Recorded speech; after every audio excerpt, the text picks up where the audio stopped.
Well, a lot of you know about my sailor summer and how I took the month of July off of social media, off of my phone as much as possible. And there was some interesting results. In fact, I feel like, oh my goodness, I have slipped back into old habits. And so I'm really excited to talk to Hannah Brencher about her book, The Unplugged Hours. Cultivating a life of presence in a digitally connected world. And oh my goodness, Hannah, I wish I would have had this book before I did my little break, but I'm so glad we get a chance to debrief. How did this book come about? It probably for a lot of the reasons that you chose to take a break this summer. I was feeling just really overstimulated, feeling like I could never shut off, I could never unplug. Everything felt really urgent, but at the same time, I felt like I had a limited capacity for what actually mattered in my life. So it felt like my priorities were kind of upside down. And I just felt drained. I felt drained by the constant connectivity, by the constant demand, and kind of by that lifestyle of thinking there's always something more that I could be doing. There's always another thing that I could be checking. And it drains on you. And I don't even think it's necessarily like, it didn't happen like in a day or in a week. It was over years of being so connected that I looked up and was like, this is not it. Like, this is not the life that I think God calls me to. This is not the spirit that I'm supposed to have. And I felt like it was a direct correlation to how much I was on my phone. I think a lot of us don't really remember or maybe have even experienced a time when cell phones weren't available. Yeah. I'm old enough to know, guess what? There was a time when people couldn't get a hold of you 24 hours a day immediately. And And it was okay. and we lived. And our children survived, and all of those things that tell us you have to be constantly connected. Do you think that's part of it, is that we just feel obligated? Yes, and I think that I think there's a certain level of shame that goes with that, unfortunately. Because even before I started like unplugging, like building it into a daily discipline, I was somebody who didn't naturally like being on my phone, though I was plugged in a lot. I liked using it for work and the things I needed to use it for, but like the texts and the conversations and the back and forth all throughout the day, like to me has always been draining, but I realized for some other people, like it isn't. But it was always like, it's always been like a joke among my friends or among people of like, oh, like she'll get back to eventually in a few days or whatever it is. But within that, even when it is a joke, you can kind of sense that people are a little bit displeased or that people have an expectation that if I'm texting you, you should be getting right back to me. And like, I've even been guilty of that, of like sending a text and not hearing back. And immediately my head is going towards, oh, I said that wrong. Or they're mad about that. Or, because we're so used to having that instant communication. And so, yeah, I definitely think that's part of it. But I also think it's crazy to me because like you're right, like 15, 20 years ago, like we still had the answering machine. We had the rotary phone. I remember like when I was in middle school and even some of high school, like if you had like a crush on somebody, you just like waited by the phone for them to call. And you never really even knew if they were going to call or not. But like you were like hoping somebody did not take up a landline so you could like get on the phone or whatever it was. And now, like, none of that is the case anymore. It's like it's instant and it's immediate. And I don't necessarily know that that is the best or the healthiest thing for our spirits.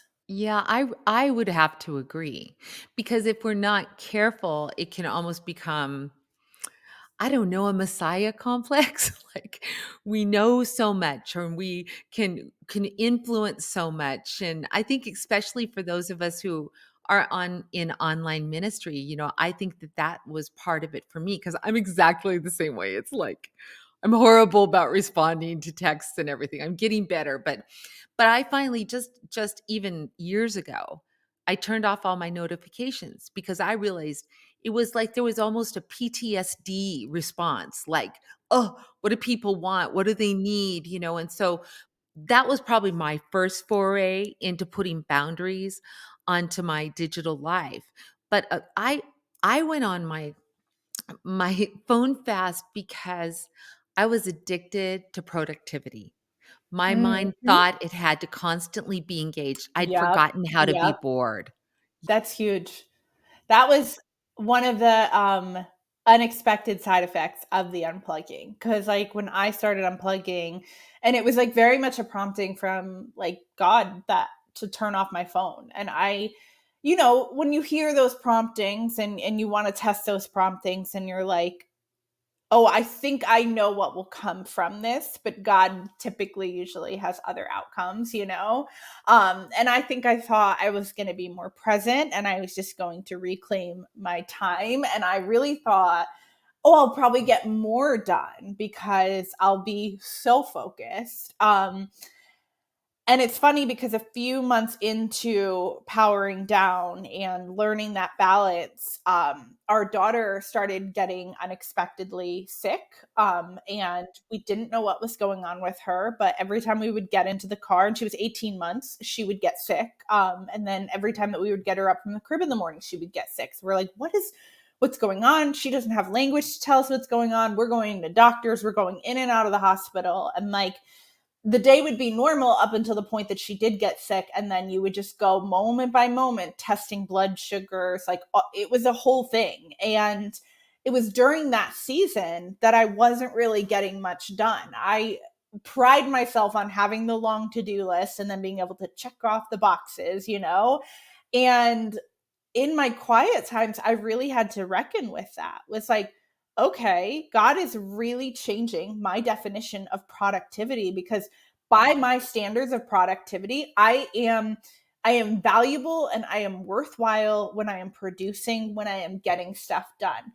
But by those standards, then that means in this season, I'm not worthwhile and I'm not valuable. And so I really started to see, okay, the definition here is broken and God wants me to see something deeper. And I think what came out of that season was God showing me that, like, even if I am not producing something, there's so much value in what God is producing within me when I'm not checking those things off the list. And that is something far more rooted and far better and more fruitful than I could have ever imagined. Absolutely. Absolutely. Well, the verse that God kept bringing back to me was, "Be still and know that I'm God." And Joanna, when Mhm. your mind is constantly engaged, when there's no, you know, I think it's also part, I don't know if it was like this for you, but there's that whole multitasking. Well, with a phone, oh my goodness, you can multitask, right? And but I realized there wasn't space for just quiet. If I had spaces, well, I should listen to a podcast or a sermon or this, right? Or listen to a book. I've got to make something use of this time. And so I think it's important to go, okay, God's not a slave driver, and he knows what's good for our soul. And so when he says, be still and know that I'm God, when he says, I'm gonna make you lay down in green pastures, I'm gonna restore your soul, that that is, it feels countercultural, and it takes a lot of bravery to be willing to go, I'm not in a healthy place. Something's off kilter. I think that I wonder sometimes, Hannah, maybe in your research, if our over connectivity is adding to our anxiety. Oh, 1,000%. I think that we're still at a place right now, especially because of social media tools and like the phone, like technology is moving at an expedited pace, that we're still in the stages of being able to correlate the two together, but the research is there for both of them, that we have heightened levels of anxiety and depression, and it goes simultaneously with the rise in technology, especially in young people, in teenagers, in girls and women, where we're highly visual when it comes to comparison, or when it comes to jealousy or envy or whatever those emotions are that we feel like, I'm not adding up. And so I definitely think it's undeniable. And I think that we all feel it on our own devices, right? It's like, oh, just, I mean, the research shows that just the mere sight of the phone in our presence, even if we're not on it, raises cortisol levels. And so that in itself tells us that, like, while this can be a really beautiful tool, we have gotten into this place where we are letting the tools use us rather than using the tools, because we should not look at the phone and instantly feel anxiety rising up in our chest, right? But because we see it as a symbol of everything is on that device, everybody's opinion of me, all of my communication, all of the emails that I need to know that I'm important, like it's all sitting there on that one device. And I don't think that's how we're wired. I don't think that's how we should live our life. I don't think that's what God has for us. But it's so hard to like untangle because it's so socially acceptable, because everybody else is on the phone and building platforms on the phone and even using the phone to share God's message with the world, which can be beautiful. But at the same time, if it's at the cost of your soul and the peace of your soul, I would say something needs to shift. It needs to change Yeah. for your sake. Yeah. And I really appreciate your approach in this book because you're not saying technology is bad. You're not saying you should never use your phone or anything like that. But I knew for me that I wasn't I wasn't able to rein it back really effectively on my own. And, one of my verses, and I probably said it several times on this podcast, but it's First Corinthians 6:12 that says, Paul writes, everything's permissible for me, but not everything is beneficial. Everything is permissible. And here is the key for me: I will not be mastered by anything. And I think we need to ask that question, just like you said. Am I in control of this phone, or is this phone controlling me? There is a sense of connectivity to this device, and so I mean, I know mothers that like they can't dream of not answering the kids' text or phone like that, Totally. Yeah. or to turn it off. What if something terrible happened?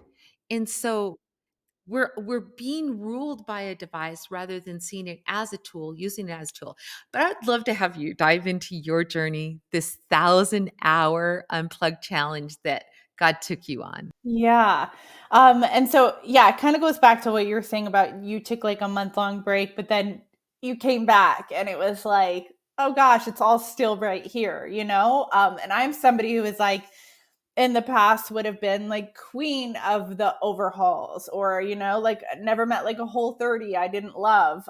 But I realized, I was like, okay, I don't like, I feel like if I were to get rid of social media, if I were to put my phone away for a month, if I were to come back, what would have actually changed? Maybe for 1 or 2 days, something would feel like it changed. But if we're not getting to the root of the issue and starting to deal with that, a lot of times our habits will come back and they'll come back stronger. And I think that's because we need to know why. Why am I numbing? Why am I always reaching for this? And that's part some internal stuff. And that's also part because it is addicting. And so, why would we not grab for it if it's going to give us what our brain is wired for, which is dopamine? God wired us for dopamine, and we can get dopamine through walking outside. We can get it through going for a run. We can get it through a conversation with a friend, but we can get it more easily by just picking up our phone. It's a cheaper, faster form of that dopamine. And so,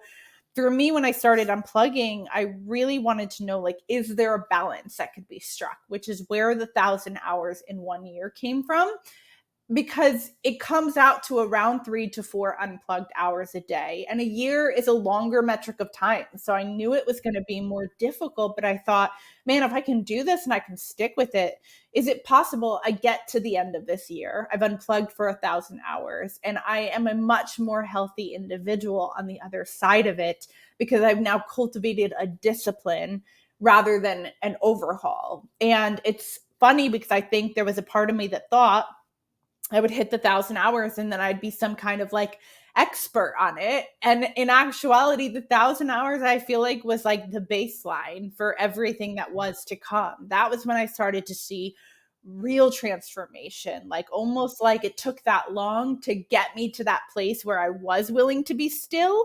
And then I felt like God took me to a level in my faith that I could have never anticipated, a faith where I feel like it's so much more conversational, so much more present. I can feel him moving so much more, and I can access that at any time in my day now because I've moved through all the layers of noise to get to him, to get to the sound of his voice. And it goes back to that be still and know that I am God. Well, we can't know that He is God if we are not willing to be still. And being still is an uncomfortable thing. It's uncomfortable and it doesn't always feel good. And you're not always going to want to do it. Like, you're not going to want to wake up some days and be like, and now I'm going to go sit in the stillness. But man, like, the beauty of it when you sit there and you have this chance to like intimately know God is like, I wish I could put it into words, but I also feel like it's one of those, like, wordless things. Yes. Oh, it's so beautiful, Hannah.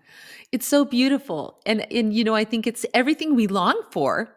That's what we long for, and if we're not careful, sometimes we think, "Well, it is. It's listening to more podcasts. It's reading more of the word. It's this. It's input," rather than just like, "Okay, he wants to meet me here." I think that whole word of cultivating a life of presence, like being here and recognizing you're here and and exploring what that's like rather than trying to fill it with information or knowledge.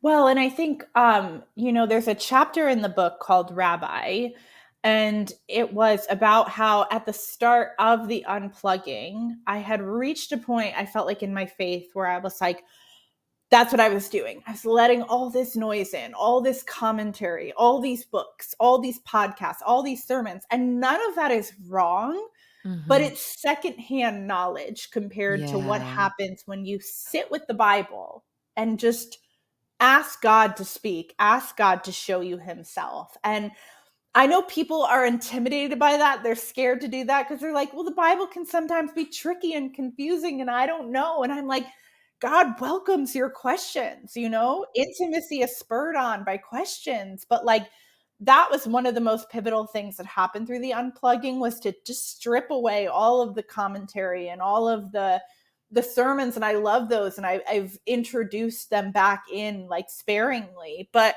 more for me to sit with the Bible and be like, okay, I understand that this is uncomfortable, that I don't necessarily, I'm not going to understand everything that is happening in this book. There are some things that you're like, that's so confusing. I don't get that. But I now see that as an invitation to dig deeper. And like, it's changed the way that I approach the Bible. And, like my biggest prayer now when I will approach the text is just, I will say, God, like, help me notice something I've never noticed before.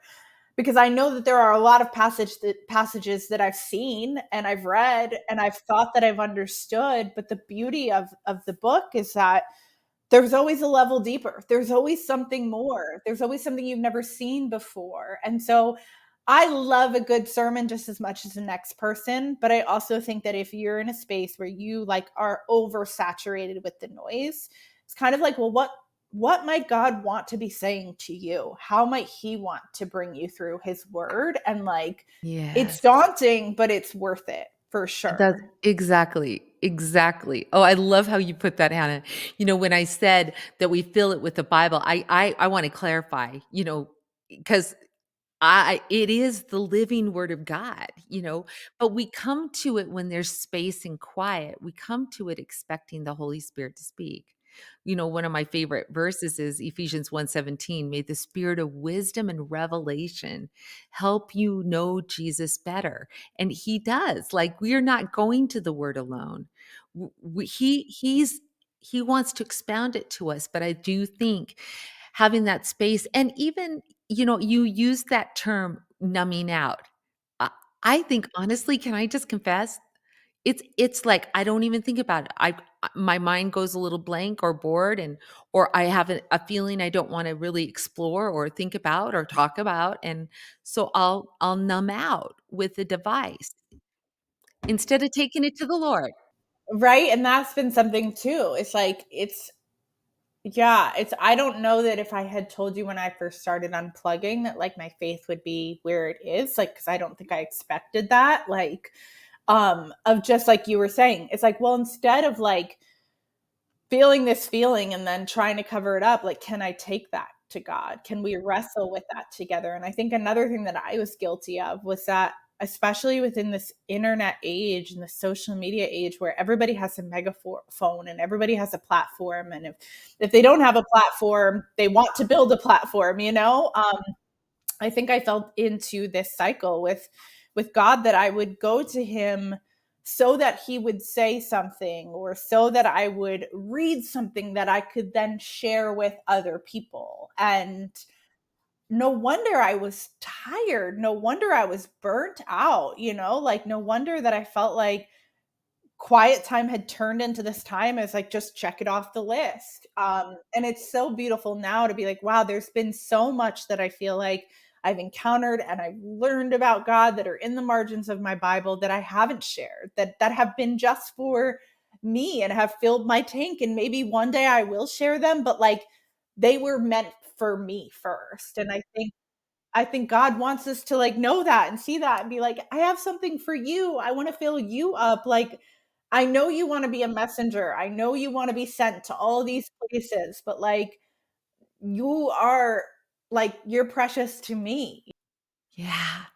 I love that verse. I can't say it exactly, but that the angel when they visited Abraham and Sarah, the angel of the Lord, which we believe could be the incarnate Jesus, said to the other angels, "Shall we share with our friend Moses, Abraham, what we're going to do?" You know, that the secret things of the Lord come out of friendship, come out of intimacy. And so, yeah, being willing to open space for that. But I think, for me too, it was like I felt like I was just missing so much of my life, not just the spiritual, but just people around me, the beauty around me, all of that.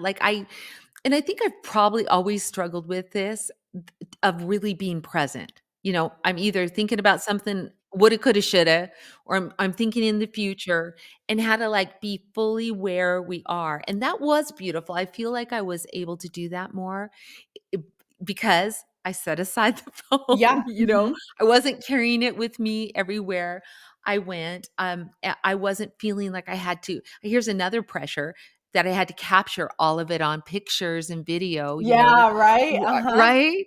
And it's just like just being in the moment. But I think the thing that I was surprised about was how uncomfortable it was. Like Mhm. that big space of peace that I was hoping for didn't necessarily open up. Instead, it was kinda like there were just times where I just felt agitated because I maybe I was detoxing, you know? Yeah, you probably were. Totally. Like it's I share about it like right at the beginning of the book. It's like especially when you get off the phone like for the first few times or whatever, like you will find yourself like reaching for it and it won't be there. And I say like, brace yourself for like I don't know what to do with my hand syndrome because we're so used to doing things at all times. We're so used to having even if it's not social media, I'll check the weather app. I'll check a banking app. I'll check my text. Like we just need something to check and there will always be something to check. And then like I don't know. I think unplugging in all areas of life, like we need to get comfortable with being uncomfortable because the best stuff is usually the uncomfortable stuff, right? Those breakthrough conversations are always uncomfortable. That journey to become a healthier version of yourself, always uncomfortable. But we live in this culture that is like a drive through culture where it's like, well, I don't want it to be uncomfortable. I don't want it to be hard. I want to be able to just like instantly get what I need overnight. But the best things don't work that way. And I'll be curious to see how that evolves over the next 5, 10, 15 years as this generation comes up And they've always known how to have things at their fingertips because we know, like, faith doesn't work that way, friendship doesn't work that way, marriage doesn't work that way. Like, it's that long obedience in the same direction that I fear we're getting away from because, like you were saying, there is a bit of a messiah complex with the phone. Well, like, I can just control my relationships, I can just control my platform, I can just control the outcome, but we're not in control of the outcome. And too much of life is like too messy for it to ever work in this like high tech speed efficiency age. Well, and it's almost like, someone has already said this, but in some ways it's true. If we're not careful, the internet can be our very own tree of knowledge of good and evil. And we find ourselves partaking from it, even in spiritual matters, rather than wrestling with the word or asking God questions. We just Google the answer, you know? Right? And it's like those are the best things. I think like I have a group text, which this is like the balance because it's like I think beautiful things come from text. I have a group text of girlfriends that we get together every once in a while, but every single day because of that group text we can be connected. But I love that like we will just go into the text with what we have read for the day in the Bible and we'll ask questions or we'll be like, why do you think that happened? Or like, what was going on here? And that spurs on more of the intimacy and more of the awe and more of the connection. Absolutely, absolutely. Well, I'd like to get down to the nitty-gritties of how it looked for you, because 'cause we're like, "Okay, I think I might need this," but how did you do it? What are some things that we might think about or consider as we're choosing or attempting to become, have a life more unplugged and more connected with the Lord and with people? Yeah, I would say, don't be afraid to start small, but set a goal for yourself, whatever that might look like, whether that is unplugging every single day. And the unplugging can be literally as simple and as small as 10 minutes, but the consistency of that. Or saying, you know what, I'm going to do 100 unplugged hour challenge. And we have trackers on our website for that. If you've never unplugged, maybe the 1,000 hours will be ambitious. But at the same time, I've seen people who have never unplugged do the 1,000 hours quicker than I did the 1,000 unplugged hours. But I do think having a goal, something to work towards, is important. And I also think establishing your why, knowing why you're doing this, whether it is I want to be a more present wife and mom, or I want to be a healthier version of myself, or I want to read more books. And so if I would unplug, I would read more. But think about that person that you want to become and how practicing presence will come into that. I think a lot of people say, like, oh, I want to study my Bible more, or I want to be a prayer warrior. It's like, well, the unplugged hours is great for that.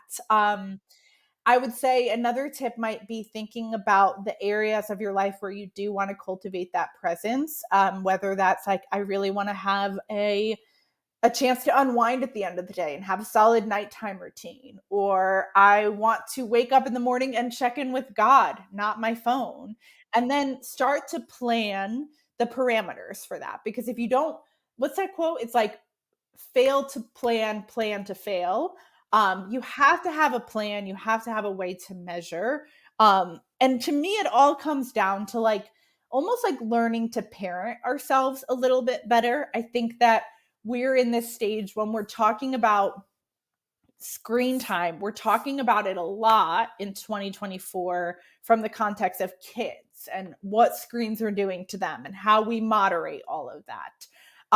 But the conversations about screen time have only ever made me want to look at my own screen time and say, okay, what's wrong here or what needs to change here? And it's that willingness to parent yourself a little bit better to say, hey, I know what you want in this moment, but like, can we arrange to give you what you need? Because I know my daughter would want to sit by a screen all day and eat chocolate. That would be ideal for her, right? Like, I would love the same thing. But like, I know what she needs is sunlight. I know what she needs is movement and social connection and fruits and vegetables. And so it's like I'm able to give her what she needs rather than what she wants.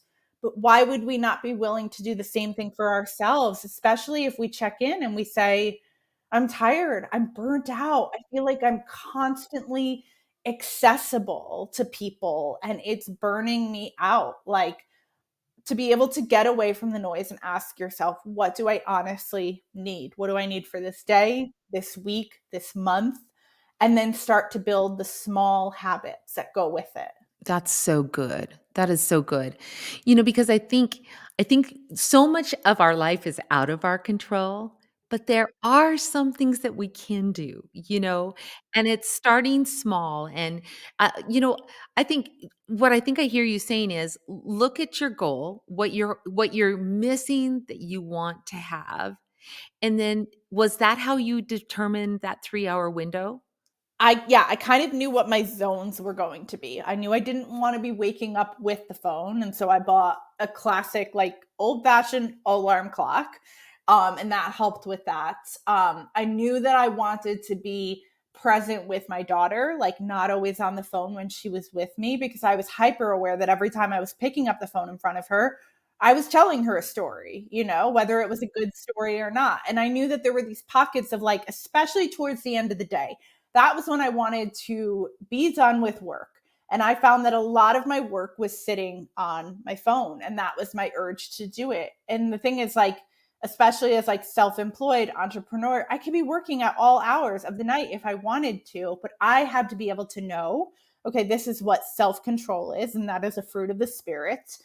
And I have to be able to say enough is enough. We'll pick up tomorrow. But I think that actually is, like, in some ways, the way that we can feel like we're taking control of the story. We feel like we're almost taking it out of God's hands, of like, well, if I don't think that God is working this better than I'm working this, then I can be working at all hours. And I think that actually was something that um, could also be a tip, because one of the ways that I was able to track a lot of hours in a short amount of time was through practicing Sabbath. And so from Friday into Saturday, that would be time where I was not working and I was not plugged in, and still is. But it's funny because I've actually found that the phone wasn't so much the problem as it was just that desire to be working, that desire to be Mhm. producing.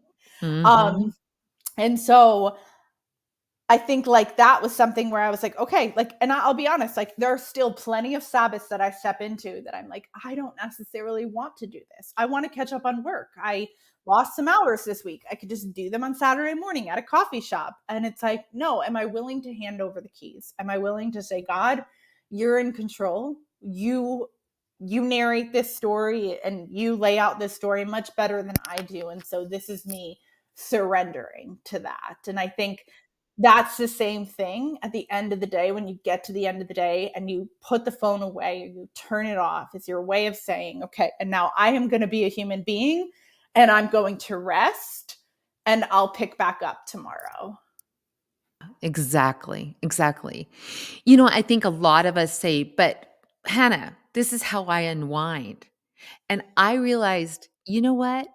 I can't really come up with a time when spending hours on the phone and entertaining my mind, watching YouTube, scrolling social media, reading a book.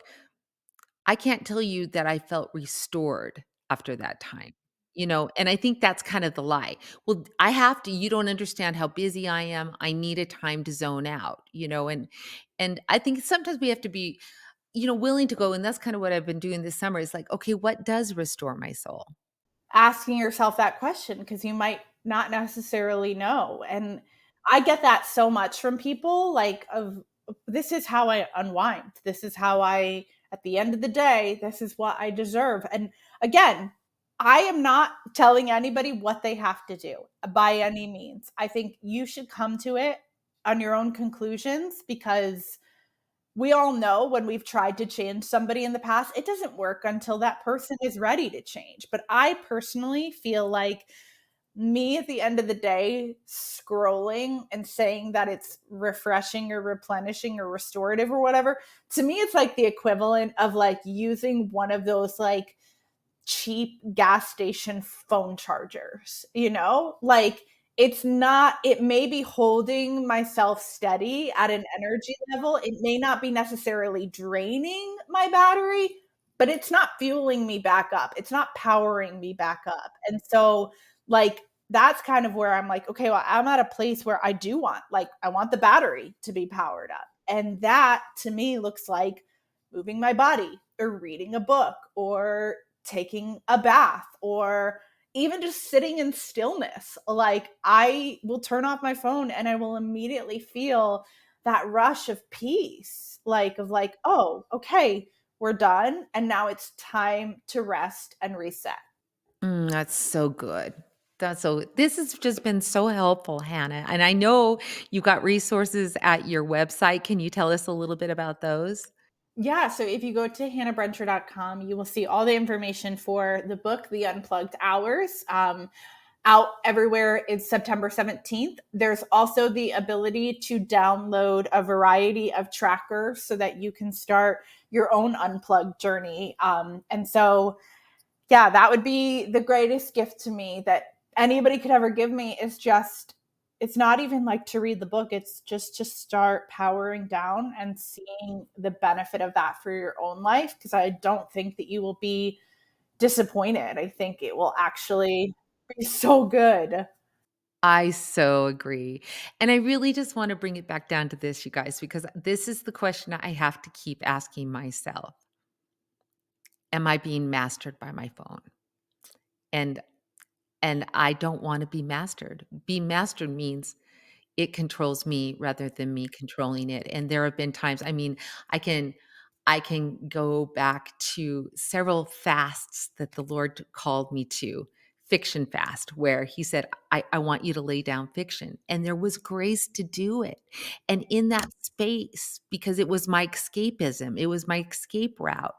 In that space came such a deeper revelation of Jesus and a more intimate relationship with him. And so I know it's scary. I know we've got all sorts of, yeah, but, we got all the yeah, buts. But I want you just to be courageous enough to try it. And I really appreciate this because I think for me, the way you framed it, even like, okay, what is a 3 hour period? Maybe it's an hour in the morning, or 2 hours at night, however it works for you. What if we were courageous enough? But can I insert this? What if we trusted God enough to reject the lie that I have to be available at all times, that the world's going to fall apart if I'm not constantly monitoring it? A- And what if we just said, okay, God, if there's something I need to know, if someone really needs to get a hold of me, I trust that you're going to enable them to do it because Yeah. there's a whole bunch of lies I think that are twisted around our phone use to keep us on that constant treadmill of more, more, Mhm. more. And Yeah. God, that's not the life God has for us. As we close, Hannah, would you pray for us? Because I think we all want it. And I'm not giving up because I'm like, Lord, this isn't feeding me. This is not bringing any good fruit. And so I'm asking the Lord to show me those places. And I think it is going to be unplugged, like out of sight, out of mind, and trusting Him in the middle. Yeah, definitely. Dear God, we just thank you so much for this conversation, for this chance to talk about you and the beauty of being able to get still with you, God, and to hear your voice above the noise of our world, God. I just pray for any person who is listening to this conversation that maybe feels worn out or tired or depleted, or they have felt for a while that they wanted to be a little bit more disconnected from all the noise, God, that this would be the nudge that they need to start, God, and that you would meet them there. We thank you so much for your goodness and your tenderness, God, and for how you meet us wherever we are, God. And we ask that you would seal all of this in your beautiful Son's name. In Jesus' name, amen. Amen.